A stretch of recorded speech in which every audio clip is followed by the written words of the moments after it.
చాలా రూరల్ ఏరియాలో ఒకప్పుడు విలేజెస్గా ఉన్నవన్నీ కూడా గుంటూరులో కలిసిపోయినాయి. కాకపోతే ఈ పెరిఫెరీలో ఉన్నటువంటి దాదాపు 3 లక్షల కుటుంబాలకి వాటర్ లేదు. ఇది యాక్చువల్గా ఈ రోజుది కాదు, తెలుగుదేశం పార్టీ ఉన్నప్పుడే దీనికి ఒక ప్రణాళికాబద్ధంగా 126 కోట్ల రూపాయలతోటి ప్రాజెక్ట్ చేశాం మనం 16-17 ఆ టైంలో. దీంట్లో మెయిన్ ఏంటంటే వాటర్ తీసుకొని పంప్ హౌస్ ఫిల్టరింగ్ మెకానిజం ఒకటి, రెండోది అక్కడి నుంచి పైపుల ద్వారా వాటర్ ఇక్కడికి వచ్చే మెకానిజం, ఇవి ట్యాంకర్స్.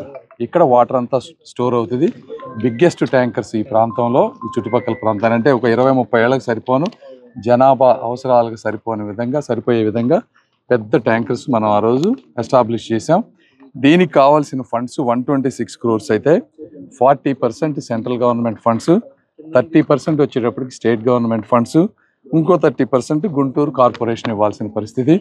అయితే 40% సెంట్రల్ గవర్నమెంట్ ఫండ్స్ వచ్చినాయి. ఆ ఫండ్స్ తోటి ఆ రోజున ట్యాంకర్స్ దాదాపుగా కంప్లీట్ అయిపోయినాయి. అయితే దీనికి కావాల్సిన ఒరిజినల్ రిజర్వాయర్, ఆ ఫిల్టరేషన్ మెకానిజము, పైప్స్ మిగిలిన డబ్బులతోటి 80 కోట్లతో చేయాలి. దానికి కావాల్సిన 30% స్టేట్ ఫండ్స్ గవర్నమెంట్ మారిపోయిన తర్వాత దీన్ని కంప్లీట్గా తీసి పారేశారు. సో దాంతో ట్యాంకర్లు కట్టినా కూడా ఇవి ఉపయోగం లేదు. అంటే దాదాపుగా 40-50 కోట్లు పెట్టి ట్యాంకర్స్ కట్టినా కూడా వాళ్ళైనటువంటి పరిస్థితి ఈ రోజున.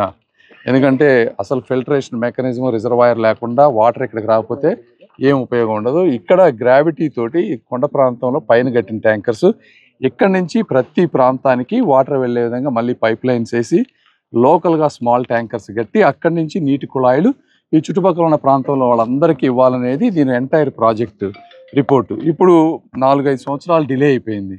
రేపు ఇది చేయాలంటే ప్రాజెక్ట్ కాస్ట్ ఎస్కలేషన్ అయిపోతుంది.